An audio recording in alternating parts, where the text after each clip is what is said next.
છે. આપણી સાથે વધુ ચર્ચા કરવા માટે ટ્રેડપોલ સિક્યોરિટીઝના ભાવિક પટેલ જોડાયા છે. ભાવિકજી, સ્વાગત છે આપનું CNBC બજાર પર. અને એગ્રી કોમોડિટીમાં આજે આપણને ગુવાર પેકમાં ખરીદારી જોવા મળી રહી છે. ગુવાર પેક માટે આપનો વ્યૂ કઈ રીતનો બનશે? ગુવાર પેકનો વ્યૂ થોડો પોઝિટિવ છે, કેમ કે સ્પોટ માર્કેટના અરાઇવલ્સ આપણે જોઈએ તો થોડાક લોઅર આવી રહ્યા છે. એટલે એના લીધે લાગી રહ્યું છે કે માર્કેટમાં થોડી તેજી હજી પણ કન્ટિન્યુ રહી શકે છે. મેં પહેલા પણ જોયું, આઈ થિંક 2 વર્ષના સાઇડવેઝ પછી હવે લાગી રહ્યું છે કે ગુવાર સીડ ને ગુવાર ગોળમાં આ વર્ષે તેજી આવી શકે છે. ઓવરઓલ અહીંયાથી બાયની રેકમેન્ડેશન છે. કરંટ માર્કેટ પ્રાઇસ 5,600ની આસપાસ સીડ જે છે બાય કરી શકાય છે. 5,800નો ટાર્ગેટ રાખી શકાય અને નીચે 5,440નો સ્ટોપ લોસ રાખી શકાય. ગમની વાત કરીએ તો ગમમાં પણ હવે ઓલરેડી આપણે 9,800ની સારો સોલિડ સપોર્ટ બની ચૂક્યું છે. હવે ઉપર 10,900 કે 11,000નો પહેલો ટાર્ગેટ રહેશે.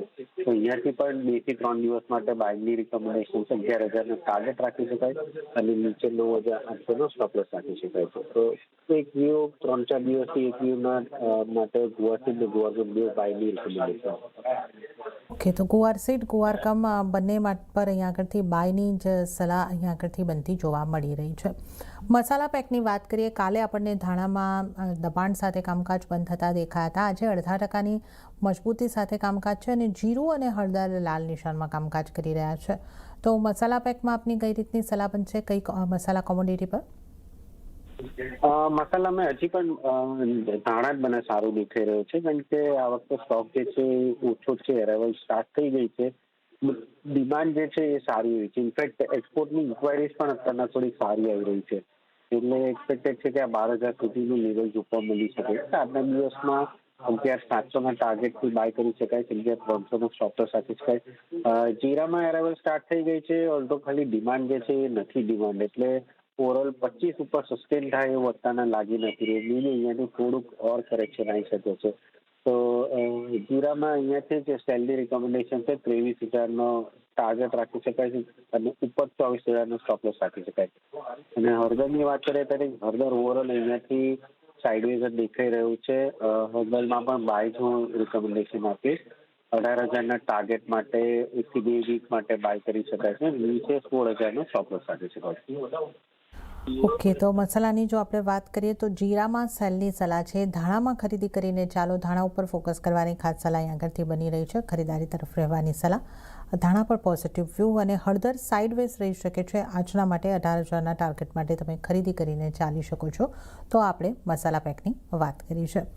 હવે NCDX પર ટ્રેડેડ અન્ય 2 કોમોડિટી, કેસ્ટર 5%ની મજબૂતી સાથે કામ કરી રહી છે અને કોકુડમાં 0.10-0.12%નું દબાણ દેખાઈ રહ્યું છે.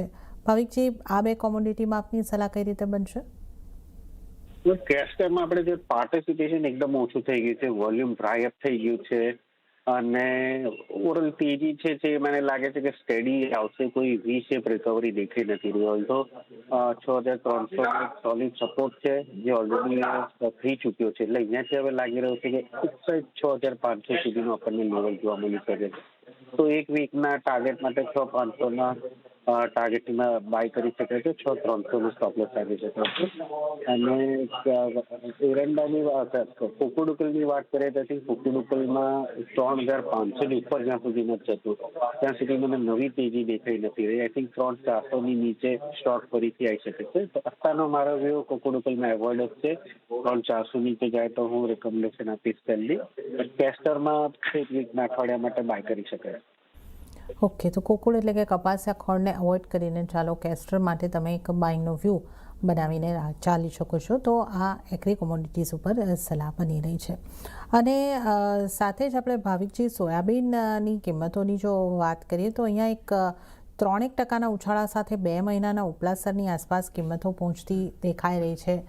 આ ઉપરાંત US અને ચીન વચ્ચે વાતચીત થઈ રહી છે. ચીન US તરફથી સોયાબીન ખરીદ છે એવા એક અપડેટ આપણને આવતી જોવા મળી રહી છે. તો આ બધાની કઈ રીતની અસર સોયાબીનના પ્રાઇસ ઉપર પડશે? સોયાબીન માટે આપ કેવો આઉટલુક રાખો છો? ફ્યુચર્સ આપણે જોઈએ છે તો સોયાબીનના હાઈ છે, કારણ કે જે કમેન્ટ્સ આવ્યા છે ટ્રમ્પથી કે ચાઇનાએ જે છે વધારે સોયાબીન બાય કરવાનું છે, તે પોઝિટિવ છે. અને અગેન આપણી જોડે પણ ટ્રેડ ડીલ થઈ છે, તો આપણને ખબર નથી કે એગ્રીમાં કેટલું પર્સન્ટેજ આપણે ટેરિફ રાખવાના છે, બટ એગ્રીમાં એક્સપેક્ટેડ એ પણ છે કે આપણે પણ કદાચ સોયાબીન થોડું બાય કરી શકીએ. આના ન્યૂઝ ઉપર સોયાબીનના પ્રાઇસીસ પણ વધી રહ્યા છે અને એક્સપેક્ટેડ છે કે આઈ થિંક સોયાબીનના પ્રાઇસીસ હજી કન્ટિન્યુ જ રહેશે ઉપર જવાનું. ઓકે, તો સોયાબીનના કિંમતો વધતી જ આપણને જોવા મળી શકે છે.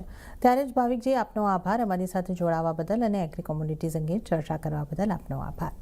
ત્યારે આ સાથે જ કોમોડિટી લાઈવમાં હાલ લઈશું નાનકડો બ્રેક બાદ વધુ કોમોડિટીઝની ચર્ચામાં આગળ વધીશું.